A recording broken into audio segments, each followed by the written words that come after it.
All right. So on today's episode, we are talking about Hyatt playing catch up in the non-luxury space, airlines and hotels turning their screens into ad platforms, and Delta saying travel demand is still strong even with higher fuel costs. We'll also get into how FAA is forcing flight reductions at Chicago O'Hare and a viral, you're going to stay tuned for this, a viral airplane moment that has the internet debating passenger etiquette again. Let's get into it.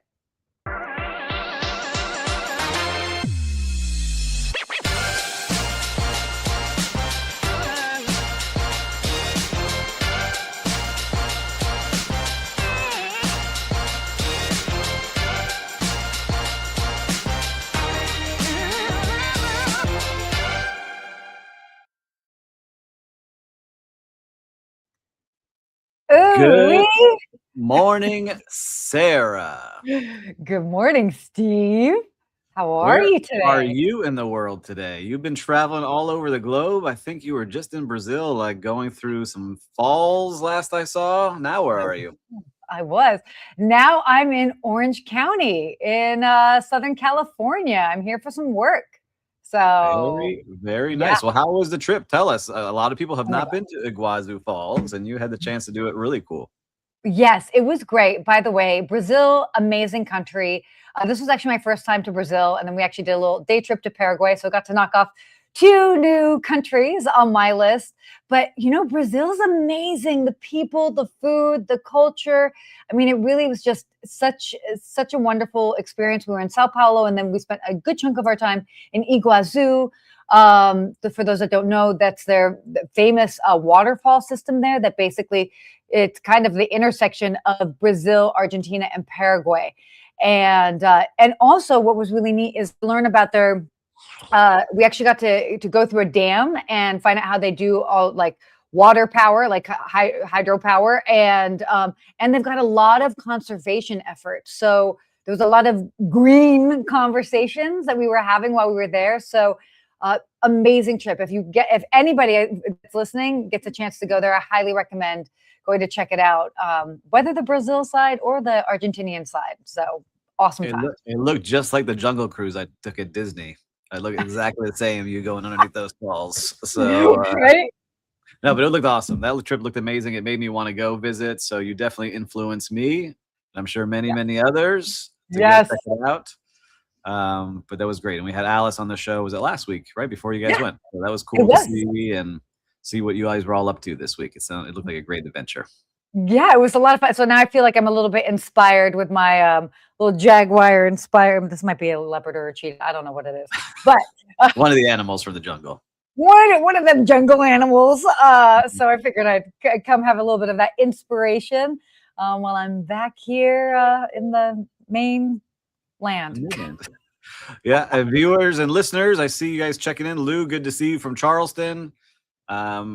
Andres is saying hello on YouTube. If you are watching, let us know where you're watching from. We always love to hear where you are in the world because we have so many people from so many different countries and continents. It's always great to see. And we like to ask questions if you're in those countries, what you're seeing when we touch some of these topics. So it's always fun to know who's watching and listening. So we got Andres in the USA. So USA is a big country, Andres. You got to let us know where you're watching from. Yeah. Oh, so how was your week before we dive into this? Well, my week has been busy, a lot of prep. I've got kids. I got spring break coming up next week. Ooh. So hitting the high seas on the Royal Caribbean, Wonder of the Seas. So if anyone's been on Wonder of the Seas, let me know your tips. But I think it's the 3rd largest cruise ship in the world right now. And I like those big ships. I know you tend to lean more towards some of the boutique ones sometimes, but I like the big ones. I like the big ones too. There's something for everybody. And you'll have to let me know how that is. I've actually never been on a Royal Caribbean ship. So really? Yeah. I'm shocked, actually. How long is your cruise? It's just a week. 5 days? Okay, yeah. 7 days? Okay. Yeah, no, 5 days. Monday to Friday. They got to go back to school. So we got to come and prep, get those kids ready. But great time. I'm excited for that. So I've been prepping for it. Been getting in shape. I don't know if you guys can tell. I don't know. Oh, we got that jawline. Good Morning Hospitality fans. I don't embarrass myself out there on the pool deck. So it's been fun. You are crazy. I did a kettlebell workout last night. I came and walked this morning. So it's fun. Oh, that's kind of fun. Yeah. Very fun. Okay. So a lot going on. Well, we also have a lot going on in the world of hospitality. Should we jump into those? Yeah, why don't we go ahead and get started today? in some topics today? Ooh, Athens, Greece. We got Thank you for joining us. Portugal. We got some great ones. Oh, wait, Portugal. Here we go. Yeah, I see Portugal Oh, watching. Porto. Oh, hi, Mhm. Nancy. That's my Aunt Nancy. By the way, for anybody that's in Portugal, I'm going to do a plug for you, Nancy, Auntie Nancy. She actually plays in the orchestra in Porto. So if you happen to be visiting Porto, you should absolutely make a chance to take the time to go check out the orchestra there. And she is first chair, second violin. So Oh wow, we need some like maybe sign off music with her violin. That would be cool. yeah, we do. What is fun to see. But That'd anyway. be cool. Well, I love seeing everybody watching, especially if you're on YouTube. Give us a shout out, give us a thumbs up, let us know you're here, and we'll get into the show. If you got questions while we're going, let us know. Let us know. Okay, great. So first up here, we are talking about our friends over at Hyatt. Hyatt is sort of playing a catch-up game, so to speak, with non-luxury brands. So for those that might be familiar, they're basically expanding non-luxury and mid-scale brands to grow in smaller markets. This move is really kind of meant to close the gap between competitors like Marriott and Hilton that already dominate that sort of mid-scale space. What was really interesting is that wherever Hyatt tends to be, they tend to have like wherever Hyatt tends to be, they tend to have 4 hotels in that market versus Marriott or Hilton, where they typically have 14. So they have a very different approach to just to their visibility and where they are. But again, they've historically been very focused on luxury and upscale brands. So this is an interesting sort of shift for them. Oh, it's true. And I see it just in here in Miami. I'm thinking about it. They're trying to make a big push on these brands at Hyatt Studios, which is their extended stay brand. Hyatt Select, which is like a conversion-friendly brand targeting independent or competitor flagged hotels. So like, come on over, keep your standards, join our Hyatt Select. And then Unscripted by Hyatt, so like a soft lifestyle brand that lets operators keep their brand as well. So they're trying to break in, but I see it now. Like they have the Hyatt Andaz, they have the Grand Hyatt that's being built, they have the Hyatt Downtown Convention Center, right? So they have all those here, but you don't really see those mid-scale. And so they're really trying to make a big push. And it's, when you have these kind of brands, you can convince other operators, keep your identity, but come join Hyatt Engine. And so I'm curious to see if they're able to do that and how fast they do that, because it's really competitive with all of the hotels now and so many brands that we talk about on our show to see how and what Hyatt will be doing. But it's going to be interesting, right? Because they do focus a lot in that luxury space. And we've been talking about it. Luxury is always doing well. So you chase that dollar at the top and you're really chasing that high ADR in the middle class. They kind of have these brands that are starting not to get filled. So I'm curious about this play, but I'm sure they see something. What are you thinking on that? Yeah, no, I completely agree. Well, and also the article kind of went through it to explain that, yes, as we all have been talking about for months, I feel like almost a year now, luxury is going strong. So we know luxury is going strong. But there's also just been a consumer shift in general with economic uncertainty, with more people being able to work from wherever. We are seeing more people that are opting for longer stays, more of these mid-scale brands that work for families that are, maybe they're doing road trips. And so there's absolutely a space for that. And especially, by the way, in the US market. So I know that this was very much geared around what they're seeing sort of in the US market. So it makes sense. And what I like seeing too is that they're using their Hyatt Studios and how efficient they're trying to be to really kind of speed up and save costs on things. And so for listeners, it's kind of interesting.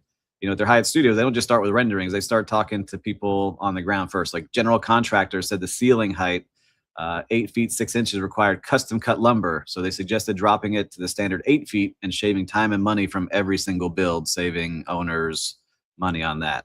And then corporate travelers they were interviewing from companies like Amazon and SpaceX liked an open closet concept, but said guests needed more drawer space. So they added more drawers to some of their concepts. And then talking to housekeepers and traveling nurses, they flagged hard to reach and dim areas of the bathrooms, prompting the team to swap out the shower fixtures and changing where the vanity lights were. So they're listening to their customers, really trying to figure out what will be best in these kind of mid-scale brands and how they can get them up as quick as possible. So I like that they're listening to the guests versus sitting in a boardroom. I think this is cool and that design looks awesome, and it not really being functional for what everybody needs in that space. Yeah. It's great. It's again, interesting shift that's happening. And it kind of makes sense. I'm a fan of Hyatt, and to see them kind of just to be more prevalent and have more options in different markets I think it's a great play.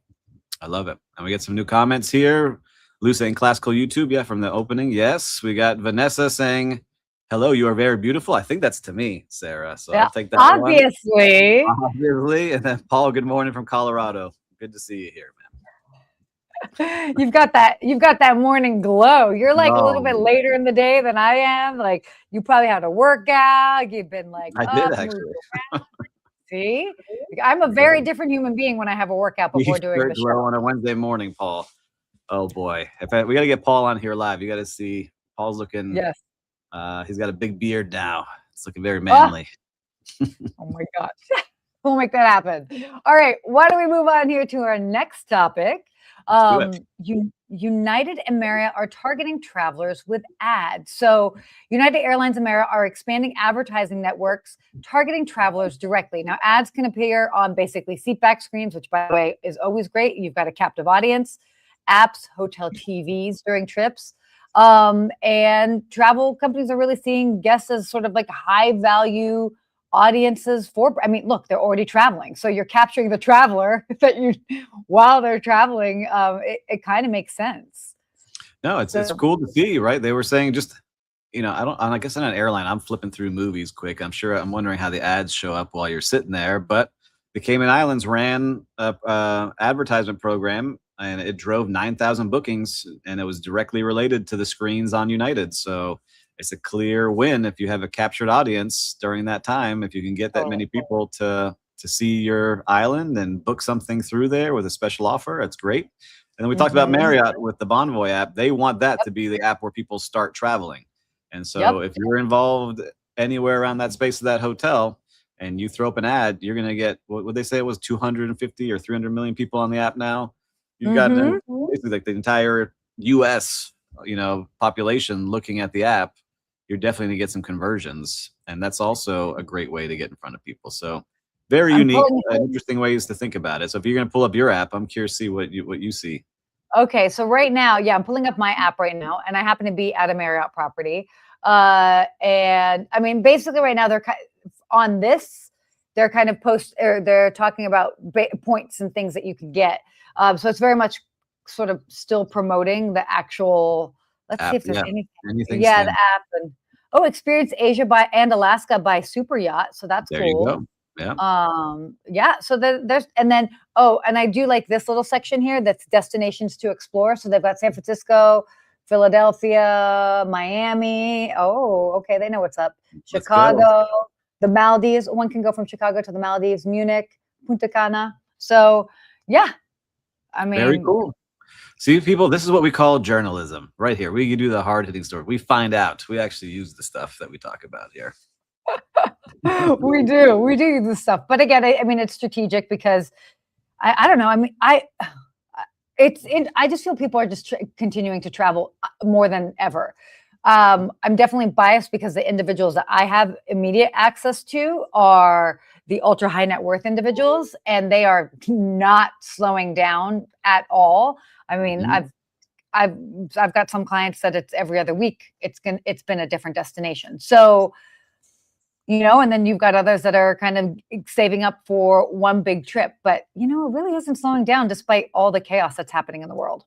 No, I can just tell you that in our hospitality management group at Tangy, we're raising prices every single day and people keep booking. So yeah, I don't know. It's interesting to see how it works. But totally. I'm curious for you listeners and viewers, if you're live right now, if you have the Marriott Bonvoy app and you log in, what do you see? Do you see any ads? Let us know, yes or no. I would love to see our other on the ground viewers as our reporters today. Yes. So, which, by the way, you brought up an interesting point. Certainly you've been raising rates and people are still booking, which goes into our next topic here. Oh my gosh. Yeah. Did you like that? That was smooth. So Delta CEO says travel demand remains strong. And why is that? Despite rising jet fuel costs. So, I mean, for those, I know we talked about it last week. I've covered it on the Skift Daily Briefing. I mean, basically what we're kind of seeing is jet fuel costs are increasing, and that can increase prices by about 10%, 11%, which can put things into a very different budget. But despite that, people are still, they're still flying. They're still paying. And I think it was the first quarter or this quarter now. I think they've like made the most that they've ever done. There was something really interesting about that. I have to quickly pull it up in the article, but it's wild. Premium and international travel remain especially resilient. As somebody who's gone to Mexico, so basically Central America, Europe, and then you're South the one America. doing it. You're the one driving the business. It's me. It's all me. You're welcome, Delta. But yeah, they're busy. They're full, and people are still going despite whatever the news is around the world. Because I know that there's a lot of news too. I just think that we got Lou. My Marriott app just pulled up a Taiwan ad. There you go, Lou. You're a journalist now. Congratulations. Good job letting us know. Yes. On the Delta news, like I'm curious to see. Like I went to go fill up my truck last night, and gas really did jump overnight. Yeah. Oh, how much is it for you? Because you guys always have significantly lower than California. I mean, look, a week ago it was like $3 something to fill up, and then last night was $4.79 for the same gallon. So at the same gas station. What I would have, well, now I have an electric car. That's a giant jump percentage wise. And so that's going to catch up, I think, very soon when you start looking to book your flights. You're going to start to see significant bumps in those rates. I didn't get to take a look this morning, but I'm flying multiple times over the next month and a half. And so I'm lucky I blocked those in, but I'm sure the future trips I have to take are going to be way more. Yeah. And I just started thinking of all of that, but people are still booking. And I'm curious now too. I think after the pandemic, people realize like, you need to travel, go experience things. I think we talked about this too. People are going that analog kind of world. They want to go travel, whether it's a short flight somewhere, go see a new city, go experience something new. We have influencers like Sarah Dandashy influencing us to go to Brazil. I think it's a lot of those things that kind of mix together where people are like, you know what? I'm going to go fly. I'm going to go live life and make things happen. I know I've been thinking about that a lot lately. Like, all right, let's just start booking things, go on these trips, make these memories happen because you never know when you can. And Lou, I'm laughing at Will Slickers in the background here because I was about to make some smart comment about being like, this is why I drive electric. But he said, don't worry, they'll catch up. They probably will. That's and Lou saying he put on his journalist hat. You can go on LinkedIn now and put new job journalist. You got it. I mean, yeah. It's I mean, being in Southern California for so long, I mean, we've had between $6.50 and $8 like a lot. Yeah, it's a lot. Gallon for a long time, which is obviously not ideal, but yeah, it adds up. It does. I felt that yesterday for the first time, really feeling I'm like, wow, it's almost double what I usually put in there. So wait, I have to ask. If you remember, and this might show our age, it will. Do you remember how much you were paying for gas for a gallon when you first started driving? I do. And I was living in Atlanta, Georgia. So $1 something, right? It was probably $1 something. Oh, in Atlanta? Well, I remember it being like 85 cents a gallon. I remember, yeah. Everything was cheap back in our day. Oh my gosh. That makes me sound so much older than you. You are. No, I'm not. I'm a week younger. Anyway. We lived before the internet existed. We did. Oh my gosh. In the 1900s. Oh, true. Hilarious. All right, let's keep it moving. Let's move on to our next topic here. So this is wild. FAA is forcing flight reductions at Chicago O'Hare. So the FAA has ordered flight reductions for Chicago O'Hare to address congestion and delays. Airlines have to temporarily reduce schedules during peak travel periods. Basically, why is this happening? It's happening because of air traffic control shortages. This is a real deal. They were happening in Burbank Airport in Southern California. I don't know if you've heard of other ones, but yeah. Well, I just know you were on a lot of airports. I don't know what you saw, but I know leaving Miami last night, my business partners for Baia, they couldn't get out. They had figure out. They had multiple cancellations. There was a mix of PSA and weather and flights not making it. And it was a drama of all day trying to figure out just how to get from Miami back to Texas. And so I started seeing things out of Austin, Texas, where they're from, where they were getting to the airport 4 hours early because the line was all the way out the door. And so I can only imagine you have to make sure, how are you going to get that many people through? You got to reduce these flights if you can't get people through. It's just going to be chaos. And it's so weird because I've flown through multiple airports. I have Delta, and with Delta, they have something that's called touchless ID. So it's still part of pre-check, but I can just go through. I don't have to pull out an ID. They literally take a picture of me, and then they're like, welcome me through. I don't know what United has. American has a version of it. Mm-hmm. And so what the word on the street has been is that for the airlines that have that, you can get through very quickly. But when I did come back from Brazil, Sao Paulo to Atlanta, had to kind of go back through security, and there was none of that. And that line, I think we waited 25 minutes to get back in. And again, that was a night that there were a bunch of delays. So we had some breathing room, but yeah, right now it's wild how long it's taking. Let's go, senators and congressmen. Let's make something happen here. You're affecting the real world. Let's get these budgets passed. We don't talk politics here, but just get it together. And then we got David Turk asking, I got this. Don't worry. I'm taking Royal Caribbean cruise. Guess who's coming with? My brother. Are cruise ports affected by this as well? They are not, but just get there early because Port of Miami is crazy right now because we have all the mega ships here during spring break. So you're going to have thousands of people getting to the port that day. So even though your check-in time is at, let's say, 2:30 p.m., try to get there at least an hour earlier because it's going to take a long time to get in. It's interesting. There's a lot going on at the different ports, or just not even ports, but just like ports of entry is what I should say, points of entry. And you just have to build in that extra time. It's kind of crazy. I see Lou saying he never travels same day, always a day in advance, which, if you can afford the cost, great. And sometimes, it's, you have to fly in as an emergency to get there. So let's see. Yeah, and it's funny. So I very much had to be where I am in Orange County yesterday.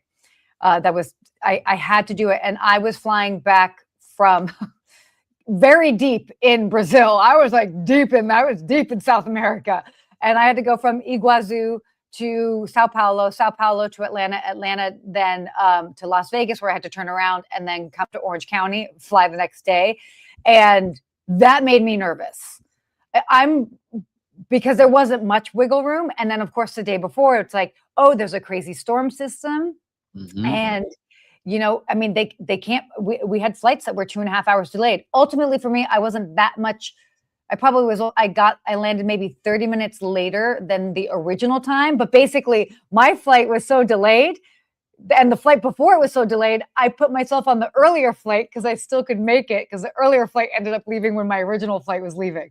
So, but again, that's tie all this together with the red strings. Where totally. But I will say this: I got that notification while I was on the flight from Sao Paulo to Atlanta. Opened up my app, rebooked myself on the flight. Boom, boom, boom.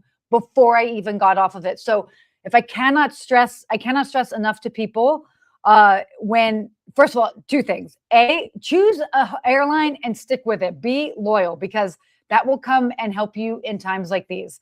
I know I say this a lot, but it has changed the way that I fly entirely. Secondly, if they make sure that your stuff is on an app, because most of the apps, at least within the United States, are pretty user-friendly. And if you can rebook yourself while you're on the flight before you hit the ground, you're beating a good number of the people that are on that flight that are going to then touch down and be like, oh, I need to rebook. And that's when they call or go to a desk or whatever. So I feel so strongly about it because I've saved myself so many times and I'm already rebooked before I even get off the plane. So so you have so many reps doing this, right? Like I haven't thought about that. I probably would have got to landed. All right, I got to figure it out. Let me sit down, open my app, figure this out. Yeah. Rebooked. It was crazy. So speaking of planes, trains, and no, only planes. Let's get to our unhinged travel story of the week. This is wild, and we have to get your thoughts on this. But why don't we go ahead and show the video? Let's cue the video. Let's see if we can show the video. All right. Let's see. Check this out. I haven't seen this yet. What are we watching? Oh, you'll see. 11-hour flight, but 5K run on the plane. Oh, Yeah. what is this character doing? This guy did 5Ks of movement. I don't believe it. Bravo says What? 60 minutes in the bathroom. 16 minutes. No way, dude. 60 minutes on his Strava app. All right, so Oh my God. I don't know how I feel about this. He's doing 5K on our episode right now.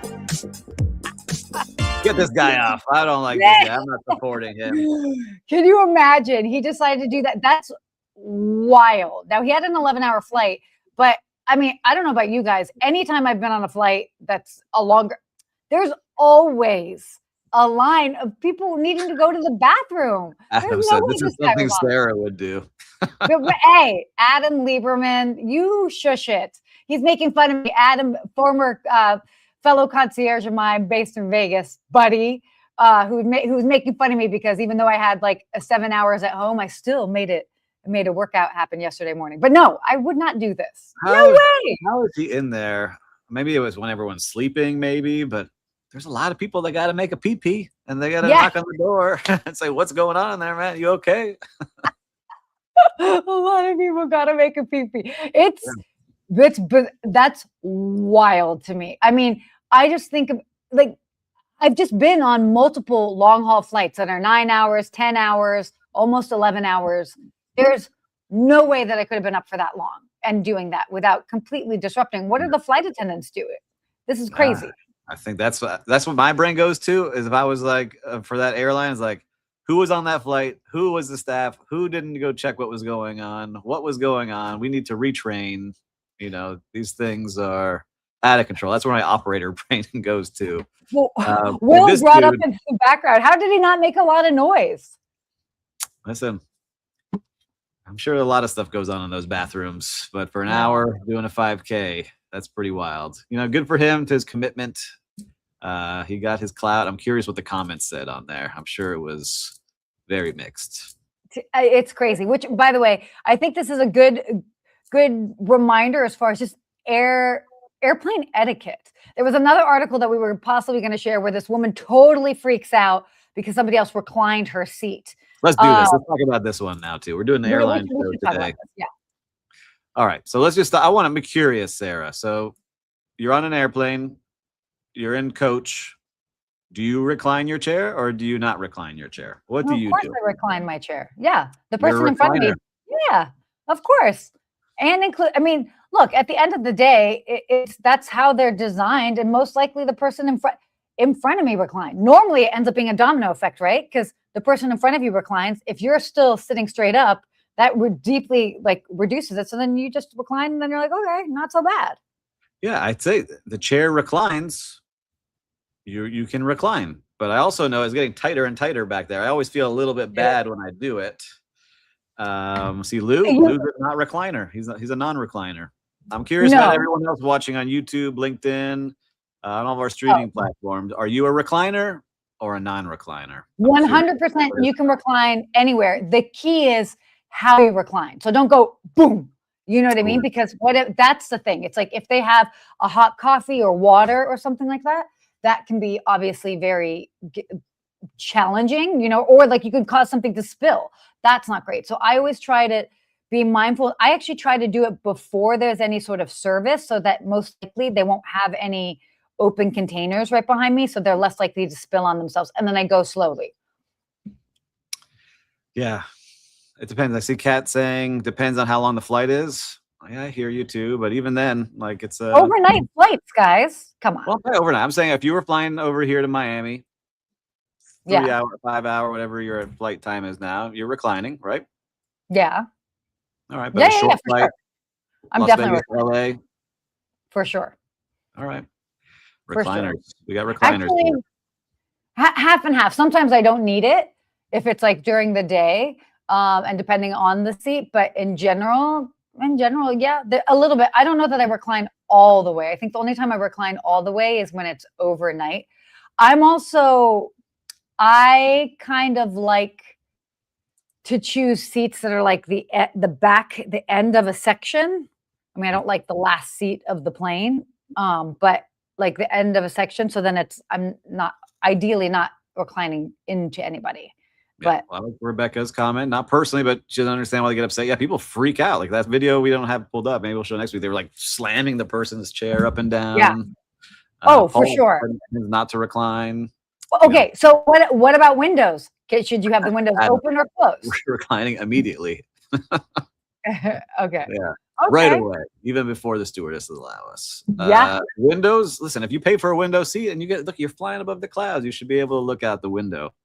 I get it if it's nighttime or you're trying to if you're doing like an international flight and it's like, okay, they fed everybody's trying to go to sleep. Okay, I get that. I totally understand that. But yeah, on Monday I had a thing with this flight attendant. It was the daytime. It was basically 10 a.m.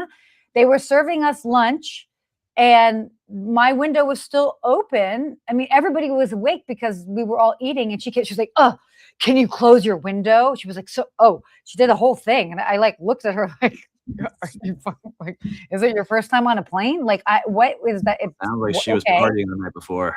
She was partying the night before.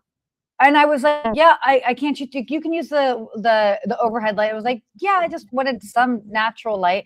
And then she got so mad at me when it came to her serving my food. She literally handed it. She was like, didn't even look at me. Like, I was just like, are you kidding me? By the way, the other flight attendants were perfectly nice. So now Rebecca's saying, I once had a lady yell at me on a Lufthansa flight back from Italy because I reclined. I was in college and very confused. That's crazy. That's a long flight, Rebecca. I don't know where you live, but I just took that flight. That was a long one. And Paul, we're going to say this for next one. Kids on a plane bring the discussion to the 300 level course of 101 flying here. Yes, I've got a lot of tips on that. And it's always a little rough, but don't let them run around wild. Rule number 1. I've had that on a flight where the kids are just running around like wild children. So this is true. I'm under control. All right, we covered a lot here. We could keep going. We could make this an hour show. Maybe go to another live stream of just talking about things on planes, trains, airline etiquette. And then I have another one that we're going to have to bring up. So I'm going to put a pin in it with hotels and charging fees to deliver things to hotel rooms. That's another. That's so we'll talk about that later. Yes. Well, we covered a lot today. Should we just wrap? Should we do our real-time recap? What should we do? Why don't we do a quickie real-time recap? Quick real-time recap. Where did I go this weekend? Why don't you start while I think what I got going on this week? Okay, you got a lot of cool stories to pull from. Yeah, my real-time recap. I'm just going to do a shout out to Let's Go Iguazu, which is a tour company in Iguazu on the Brazilian side. They were great. They were the company that took us all around. We got to do bike tours, hiking, kayaking, jumping through waterfalls, all the things that we made amendments where we needed to make amendments. They were fantastic. And to me, it was this wonderful reminder, as we left, we gave them a hug and Bruna was our guide. And I was like, oh my gosh, we have a friend now in another country. And I think that's such a wonderful reminder of when we get to go travel. Despite all the crazy news that we're seeing in the world, when you actually get out there and you meet people, you're just reminded of how great other humans can really be and how you can make friends in all these places around the world. So shout out to them. They're amazing. If anybody wants to go to Iguazu Falls, hit me up. I will give you some pointers on what to do. Deal. So yeah, they were awesome. All right. Mine will be a little bit different because I've been visiting hotel coffee shops. Yes. Rating them. I'm going to try to do as many as I can. And the reason I'm teaching myself again what I like in hotel coffee shops is we build one, but I'm doing the rating on their coffee, their food, and the retail items because the hotel coffee shop, like what they have and you can bring back. So if anyone has any recommendations for South Florida hotel coffee shops they want me to check out, let me know here in the comments and I'll go check it out. You can follow on Instagram, TikTok, and YouTube, and we'll be posting them all there. Love it. Ooh, I'll think of some things and I'll share it with you. Anyway, well, this was a great show. It was fun. It flew by. Yeah. We might have to talk about more controversial topics like this. I think so. Hotel etiquette, All the etiquette. I like the etiquette. So I think we should make that a segment. Yeah, maybe. We like should. a scenario. What do you do? Because we see we're split 50-50 with the comments here from the viewers and listeners. So I really like seeing everyone has a different mindset.